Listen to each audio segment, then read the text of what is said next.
The Black Arrow by R.L. Stevenson. Prologue.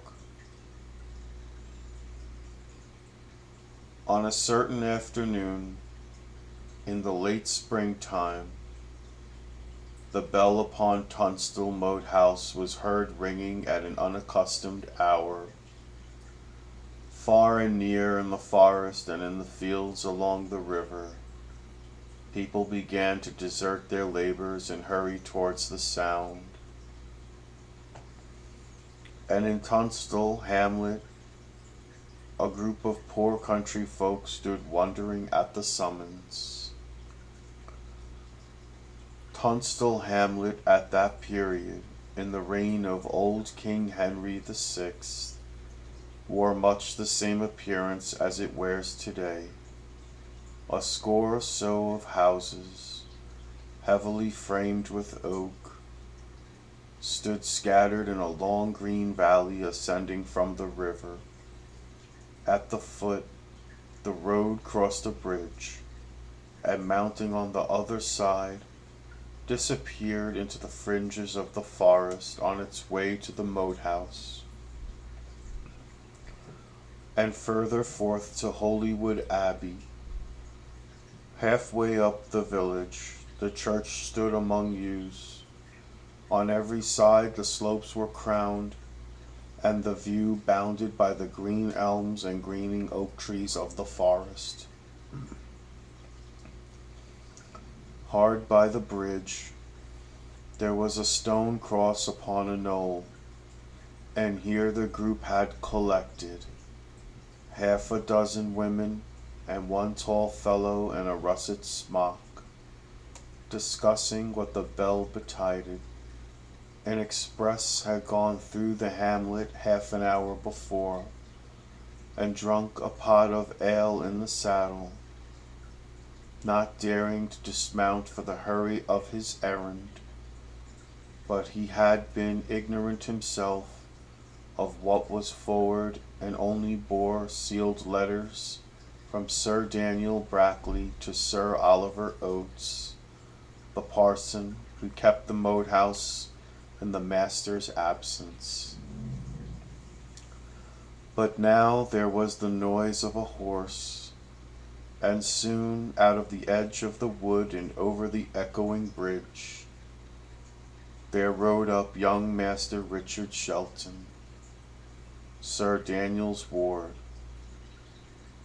He at the least would know, and they hailed him and begged him to explain.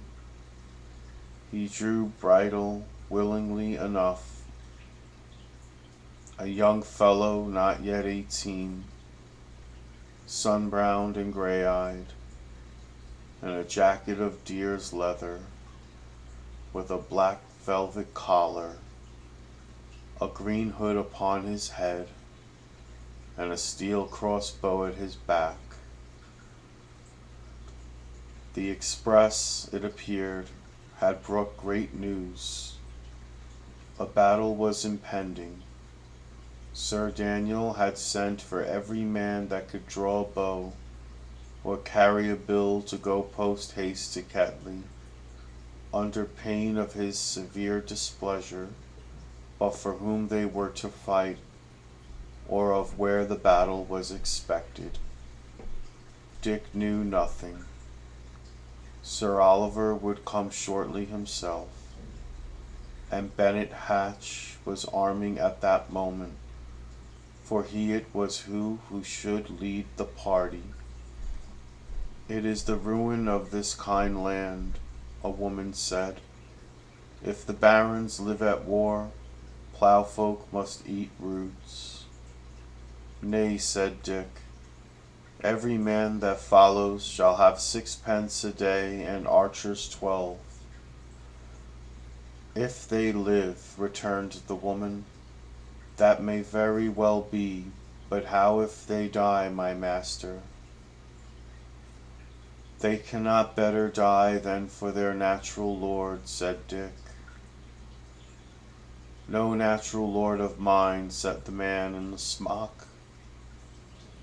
I followed the Walsinghams, so we all did down Brayley Way, till 2 years ago come Candlemas, and now I must side with Brackley. It was the law that did it, call ye that natural. But now what with Sir Daniel and what with Sir Oliver, that knows more of law than honesty. I have no natural lord but poor King Harry the Sixth. God bless him. The poor innocent that cannot tell his right hand from his left.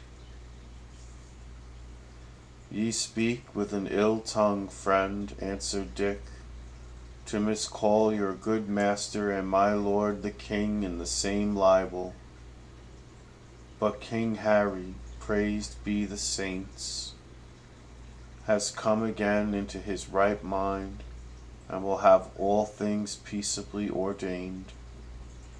And as for Sir Daniel, ye are very brave behind his back, but I will be no tale-bearer, and let that suffice. I say no harm of you, Master Richard, returned the peasant. Ye are a lad, but when ye come to a man's inches, ye will find ye have an empty pocket. I say no more. The saints help Sir Daniel's neighbors, and the blessed maid protect his wards. Clipsby, said Richard, you speak what I cannot hear with honor. Sir Daniel is my good master and my guardian. Come now, will ye read me a riddle? Returned Clipsby. On whose side is Sir Daniel? I know not, said Dick, coloring a little, for his guardian had changed sides continually in the troubles of that period, and every change had brought him some increase of fortune. Ay, returned Clipsby, you nor no man, for indeed he is one that goes to bed Lancaster and gets up York. Just then the bridge rang under horseshoe iron, and the party turned and saw Bennet Hatch come galloping, a brown-faced grizzled fellow, heavy of hand and grim of mien, armed with sword and spear, a steel sallet on his head, a leather jack upon his body. He was a great man in these parts, Sir Daniel's right hand in peace and war, and at that time, by his master's interest, bailiff of the 100. Clipsby, he shouted, off to the moat house, and send all other laggards the same gait. Bowyer will give you your jack and sallet. We must ride before curfew. Look to it. He that is last at the lych gates Sir Daniel shall reward. Look to it right well. I know you for a man of naught. Nance, he added to one of the women, is old Appleyard uptown? I'll warrant you, replied the woman, in his field for sure. So the group dispersed, and while Clipsby walked leisurely over the bridge, Bennet and young Shelton rode up the road together, through the village and past the church. Ye will see the old shrew, said Bennet. He will waste more time grumbling and prating of Harry the Fifth than would serve a man to shoe a horse, and all because he has been to the French wars. The house to which they were bound was the last in the village, standing alone among lilacs, and beyond it, On three sides there was open meadow rising towards the borders of the wood. Hatch dismounted, threw his rein over the fence, and walked down the field, Dick keeping close at his elbow, to where the old soldier was digging, knee-deep in his cabbages, and now and again, in a cracked voice, singing a snatch of song. He was all dressed in leather, only his hood and tippet were of black frieze, and tied with scarlet. His face was like a walnut shell, both for color and wrinkles, but his old gray eye was still clear enough, and his sight unabated. Perhaps he was deaf, perhaps he thought it unworthy of an old archer of Agincourt to pay any heed to such disturbances. But neither the surly notes of the alarm bell, nor the near approach of Bennet and the lad, appeared at all to move him, and he continued obstinately digging, and piped up, very thin and shaky, "Now, dear lady, if thy will be, I pray you that you will rue on me." "Nick Appleyard," said Hatch, "Sir Oliver commends him to you, and bids that ye shall come within this hour to the Moat House, there to take command." The old fellow looked up. "Save you, my masters," he said, grinning, "and where goeth Master Hatch?" "Master Hatch is off to Ketley, with every man that we can horse," returned Bennet. "There is a fight toward, it seems, and my lord stays a reinforcement." "Ay, verily," returned Appleyard, "and what will ye leave me to garrison withal?"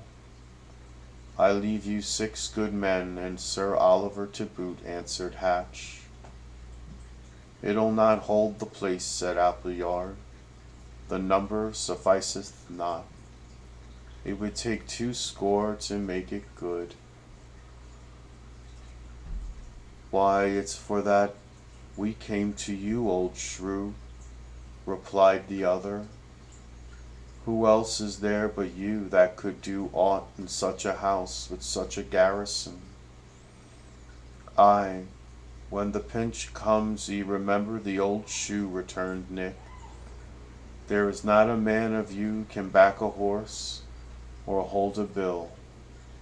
And as for archery, St. Michael, if old Harry the Fifth were back again, he would stand and let ye shoot at him for a farthing a shoot." "Nay, Nick, there's some can draw a good bow yet," said Bennet.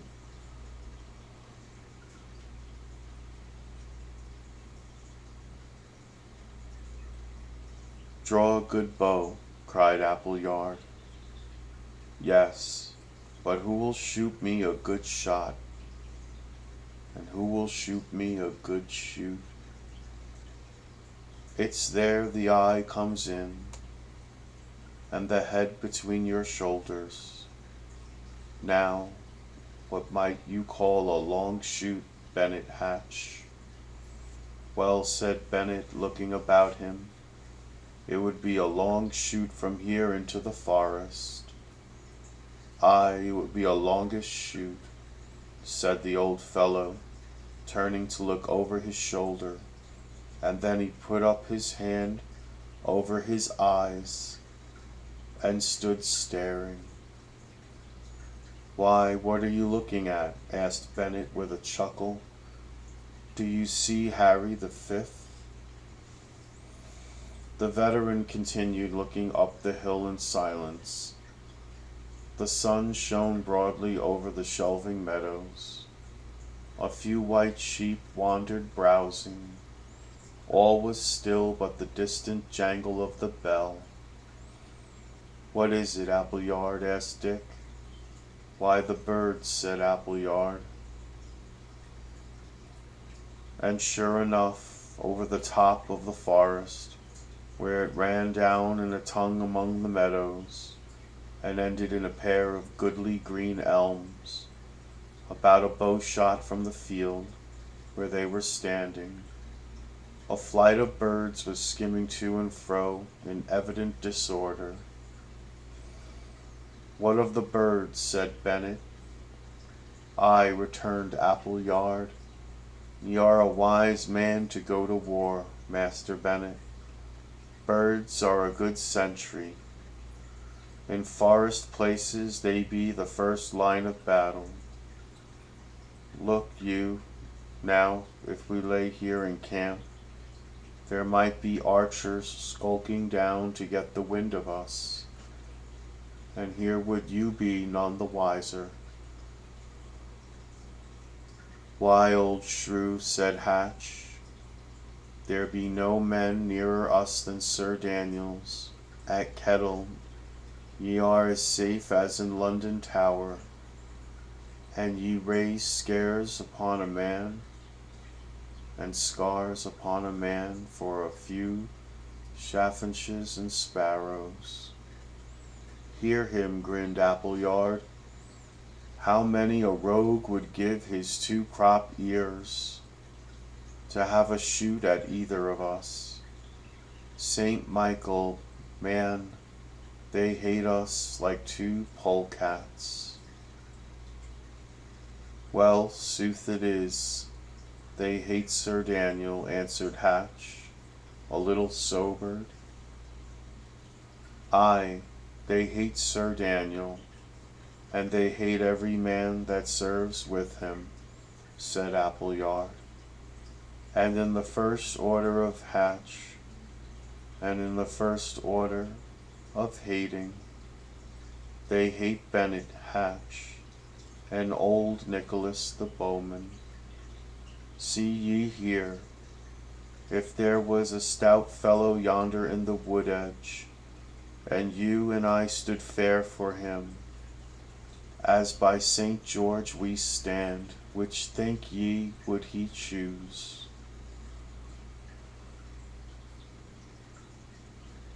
"You for a good wager," answered Hatch.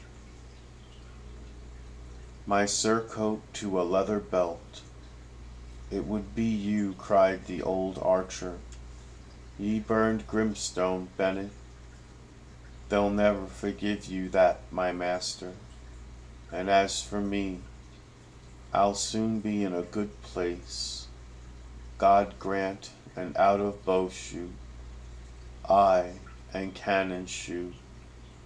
Of all their malices, I am an old man, and draw fast to homeward, where the bed is ready. But for you, Bennet, ye are to remain behind here, at your own peril, and if ye come to my years unhanged, the old true blue English spirit will be dead. Ye are the shrewiest old dolt in Tunstall Forest," returned Hatch, visibly ruffled by these threats. "Get ye to your arms before Sir Oliver come, and leave prating for one good while. An ye had talked so much with Harry the Fifth, his ears would have been richer than his pocket."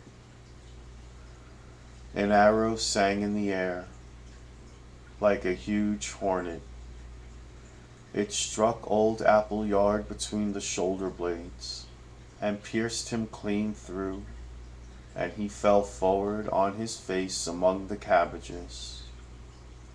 Hatch, with a broken cry, leapt into the air, then stooping double, he ran for the cover of the house, and in the meanwhile Dick Shelton had dropped behind a lilac, and had his crossbow bent and shouldered, covering the point of the forest.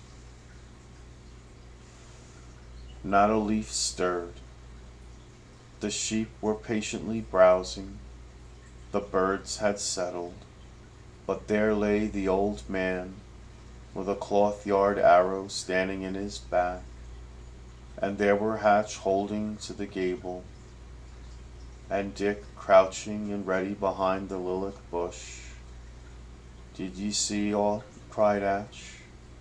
"Not a twig stirs," said Dick.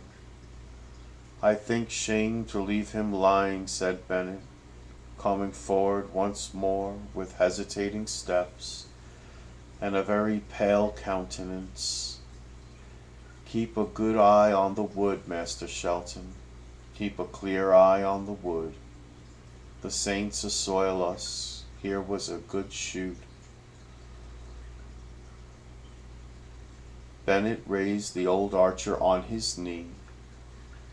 He was not yet dead.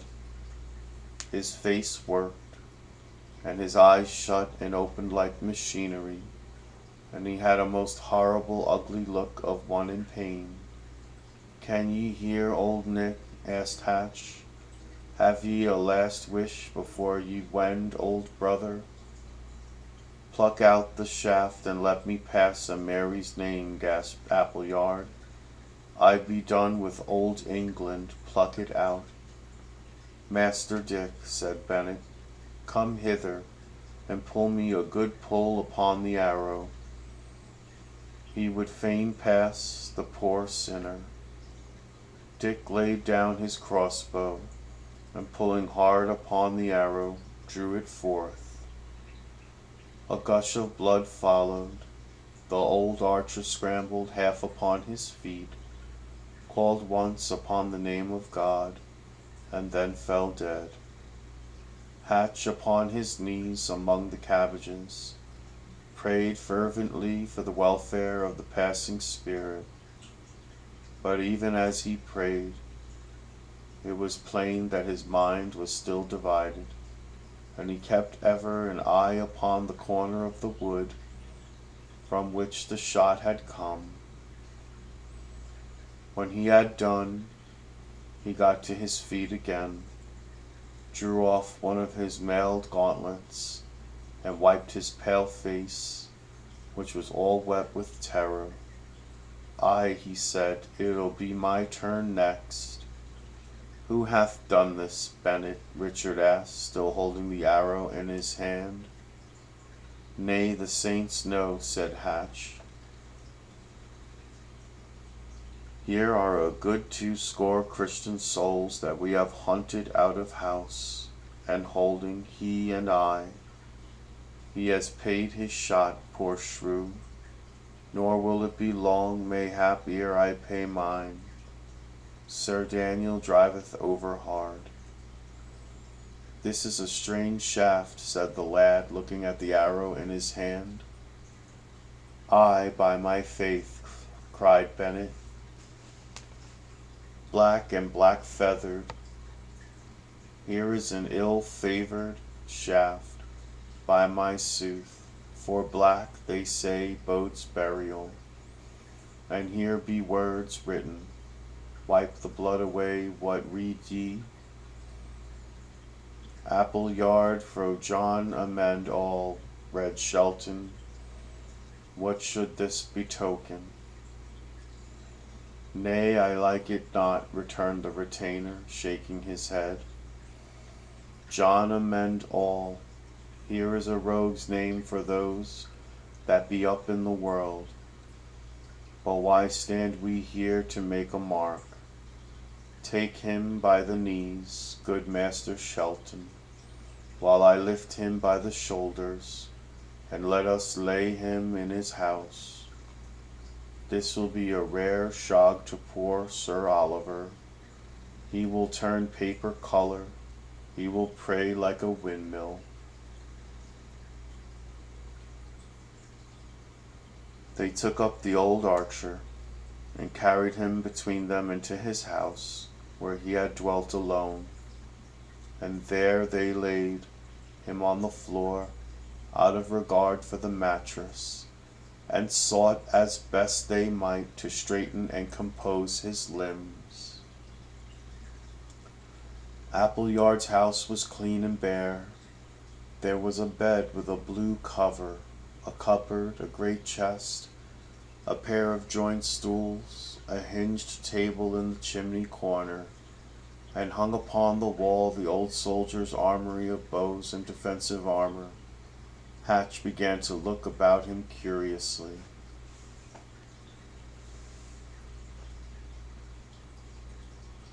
Nick had money, he said. He may have had 60 pounds put by. I would I could light upon it. When ye lose an old friend, Master Richard, the best consolation is to hear him. See now this chest. I would go a mighty wager there is a bushel of gold therein. He had a strong hand to get, and a hard hand to keep withal, had Appleyard the archer. Now may God rest his spirit. Near 80 year he was afoot and about, and ever getting. But now he's on the broad of his back, poor shrew, and no more lacketh. And if his chattels came to a good friend, he would be merrier, methinks, in heaven. Come, Hatch, said Dick, respect his stone-blind eyes. Would ye rob the man before his body? Nay, he would walk.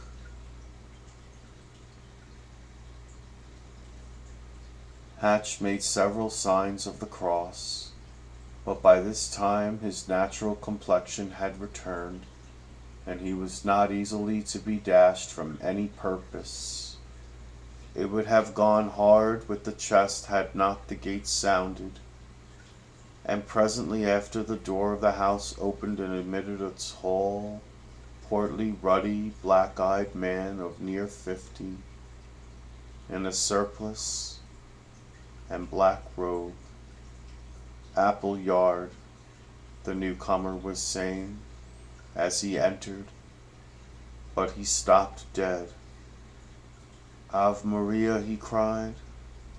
Saints be our shield, what cheer is this? Cold cheer with Appleyard, Sir Parson, answered Hatch, with perfect cheerfulness. Shot at his own door, and alighteth even now at purgatory gates. Aye, there, if tales be true, he shall lack neither coal nor candle.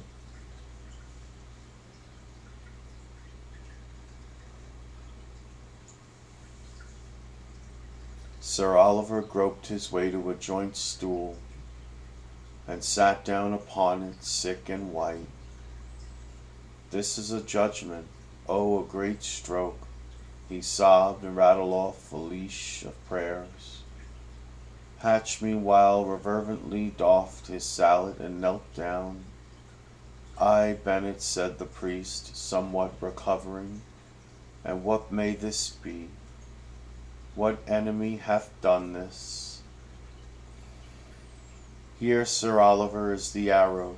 See, it is written upon with words, said Dick. Nay, cried the priest, this is a foul hearing. John amend all. A right Lollardy word, and black of hue. As for an omen, sirs, this knave arrow likes me not, but it importeth rather to take counsel. Who should this be, bethink you, Bennet, of so many black ill-willers? What should he be that doeth so heartily outface us? Simnel? I do much question it. The Walsinghams? Nay, they are not yet so broken. They still think to have the law over us when times change. There was Simon Malmesbury, too. How think ye, Bennet? What think ye, sir, returned Hatch of Ellis Duckworth? Nay, Bennet, never, nay, not he, said the priest. There cometh never any rising, Bennet, from below. So all judicious chroniclers concord in their opinion, but rebellion travelleth ever downward from above. And when Dick, Tom, and Harry take them to their bills, look ever narrowly to see what Lord is profited thereby. Now Sir Daniel, having once more joined him to the Queen's party, is in ill odour with the Yorkist lords.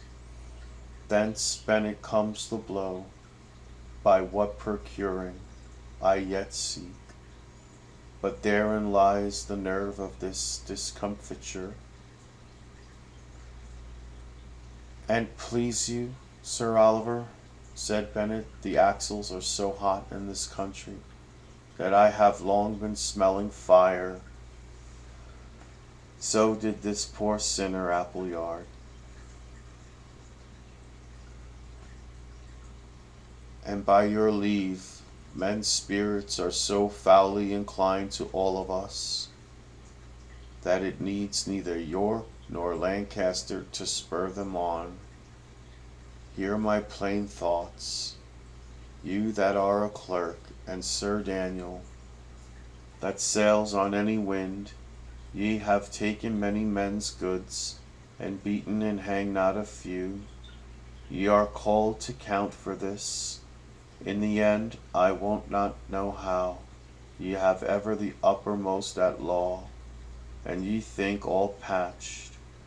But give me leave, Sir Oliver, the man that ye have dispossessed and beaten is but the angrier, and some day, when the black devil is by, he will up with his bow, and clout me a yard of arrow through your inwards. Nay, Bennet, ye are in the wrong, Bennet. Bennet, ye should be glad to be corrected," said Sir Oliver. "Ye are a prater, Bennet, a talker, a babbler. Your mouth is wider than your 2 ears. Mend it, Bennet, mend it." "Nay, I say no more. Have it as ye list," said the retainer.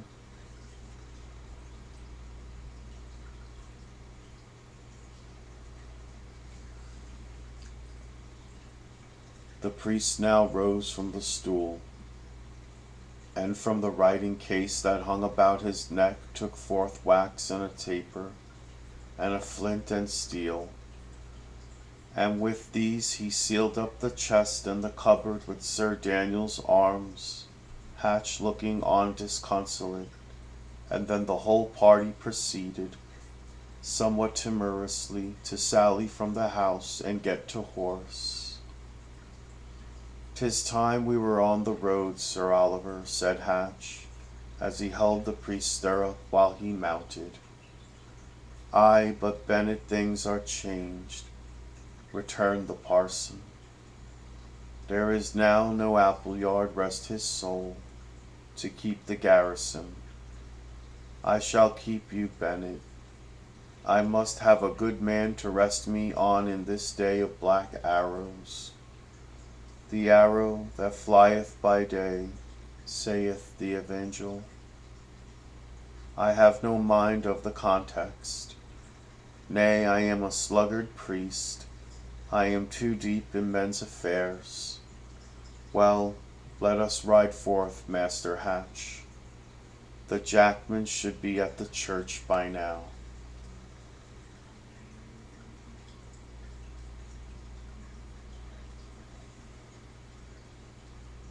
So they rode forward down the road, with the wind after them, blowing the tails of the parson's cloak, and behind them, as they went, clouds began to arise and blot out the sinking sun. They had passed 3 of the scattered houses that make up Tunstall hamlet, when, coming to a turn, they saw the church before them. 10 or a dozen houses clustered immediately round it, but to the back the churchyard was next the meadows. At the lynch gate near a score of men were gathered, some in the saddle, some standing by their horses' heads. They were variously armed and mounted, some with spears, some with bills, some with bows, and some bestriding plough horses, still splashed with the mire of the furrow. For these were the very dregs of the country, and all the better men and the fair equipments were already with Sir Daniel in the field. We have not done amiss, praised be the cross of Holywood. Sir Daniel will be right well content, observed the priest inwardly, numbering the troop. Who goes? Stand, if ye be true, shouted Bennet. A man was seen slipping through the churchyard among the yews, and at the sound of this summons he discarded all concealment and fairly took to his heels for the forest. The men at the gate, who had been hitherto unaware of the stranger's presence, woke and scattered. Those who had dismounted began scrambling into the saddle. The rest rode in pursuit, but they had to make the circuit of the consecrated ground, and it was plain their quarry would escape them. Hatch, roaring an oath, put his horse at the edge and at the hedge to head him off, but the beast refused, and sent his rider sprawling in the dust, and though he was up again in a moment, and had caught the bridle, the time had gone by, and the fugitive had gained too great a lead for any hope of capture.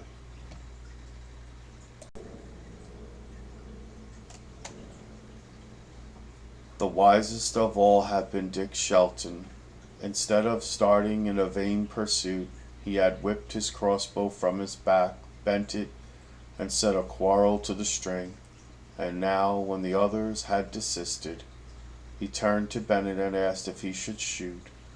"Shoot, shoot," cried the priest with sanguinary violence. "Cover him, Master Dick," said Bennet. "Bring me him down like a ripe apple."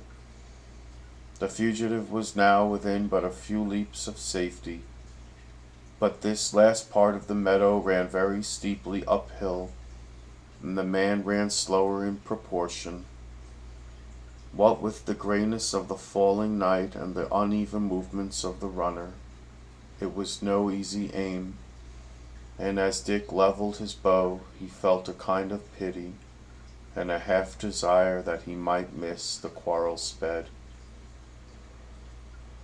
The man stumbled and fell, and a great cheer arose from Hatch and the pursuers, but they were counting their corn before the harvest. The man fell lightly, he was lightly afoot again, turned and waved his cap in a bravado, and was out of sight next moment in the margin of the wood.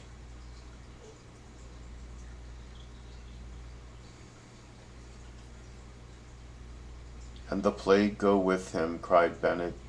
"He has thieves' heels, he can run by St. Badbury. But you touched him, Master Shelton, he has stolen your quarrel. May he never have good, I grudge him less." "Nay, but what made he by the church?" asked Sir Oliver. "I am shrewdly afeard there has been mischief here. Clisby, good fellow, get ye down from your horse, and search thoroughly among the yews." Clipsby was gone but a little while ere he returned carrying a paper. "This writing was pinned to the church door," he said, handing it to the parson. "I found naught else, Sir Parson." "Now by the power of Mother Church," cried Sir Oliver, "but this runs hard on sacrilege. For the king's good pleasure or the lord of the manor, well, but that every run the hedge in a green jerkin should fasten papers to the chancel door. Nay, it runs hard on sacrilege, hard, and men have burned for matters of less weight. But what have we here? The light falls a space. Good Master Richard, ye have young eyes. Read me, I pray, this libel.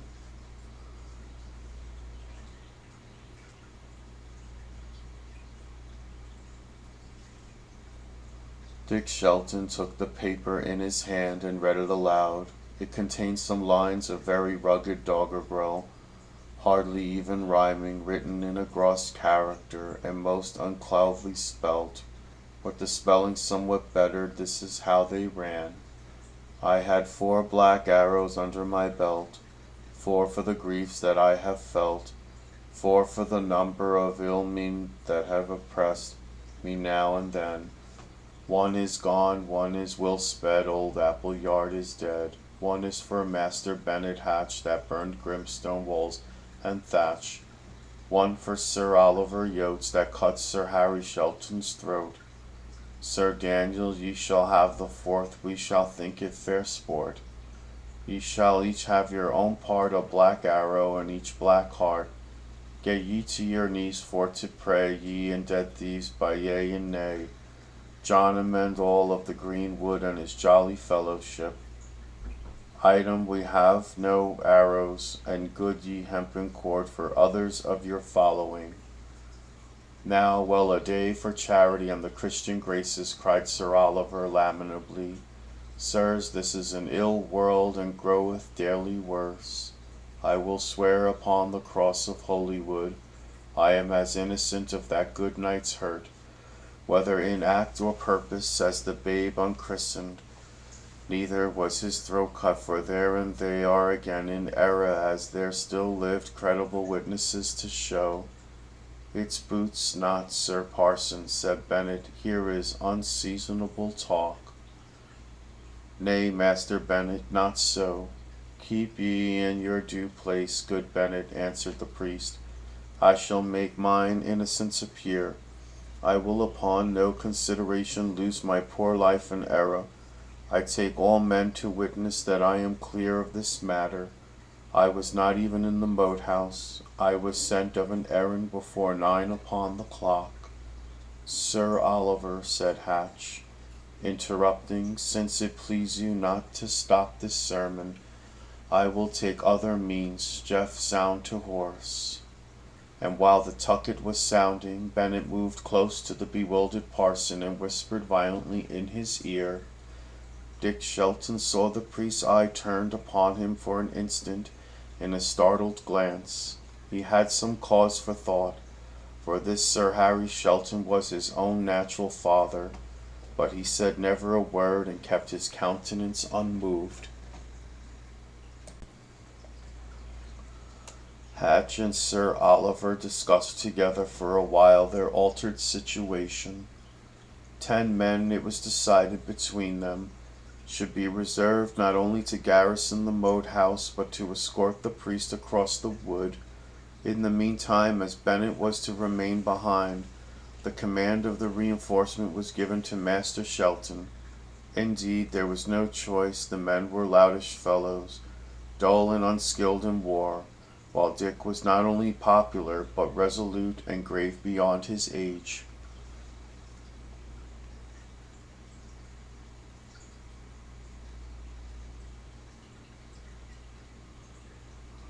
Although his youth had been spent in these rough country places, the lad had been well taught in letters by Sir Oliver, and Hatch himself had shown him the management of arms and the first principles of command.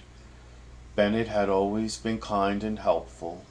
He was one of those who are cruel as the grave to those they call their enemies, but ruggedly faithful and well willing to their friends. And now, while Sir Oliver entered the next house to write, in his swift, exquisite penmanship, a memorandum of the last occurrences to his master, Sir Daniel Brackley, Bennet came up to his pupil to wish him Godspeed upon his enterprise. Ye must go the long way about, Master Shelton, he said, round by the bridge for your life. Keep a sure man 50 paces afore you to draw shots, and go softly till ye pass the wood.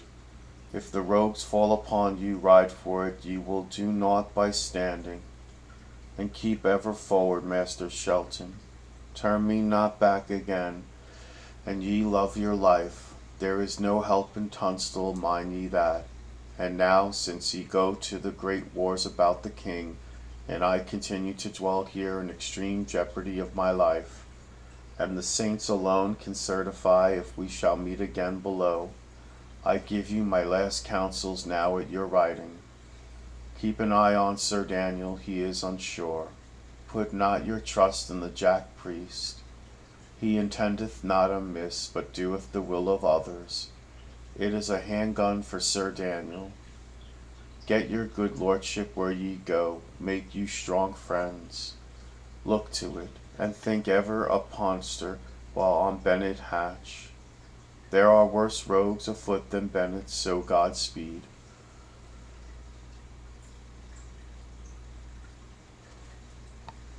And heaven be with you, Bennet, returned Dick. Ye were a good friend to me, word, and so shall I say ever. And look ye, master, added Hatch with a certain embarrassment, if this amend all should get a shaft into me, ye might mayhap lay out a gold mark, or mayhap a pound, for my poor soul, for it is like to go stiff with me in purgatory. Ye shall have your will of it, Bennet, answered Dick. But what cheer, man, we shall meet again, where ye shall have more need of ale than masses. The saints so grant it, Master Dick, returned the other. But here comes Sir Oliver, and he were as quick with the long bow as with the pen. He would be a brave man at arms.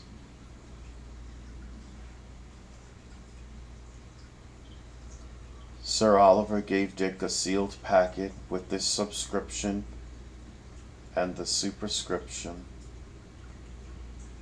To my right worshipful master, Sir Daniel Brackley, Knight, be thys delivered in haste. And Dick, putting it in the bosom of his jacket, gave the word and set forth westward up the village.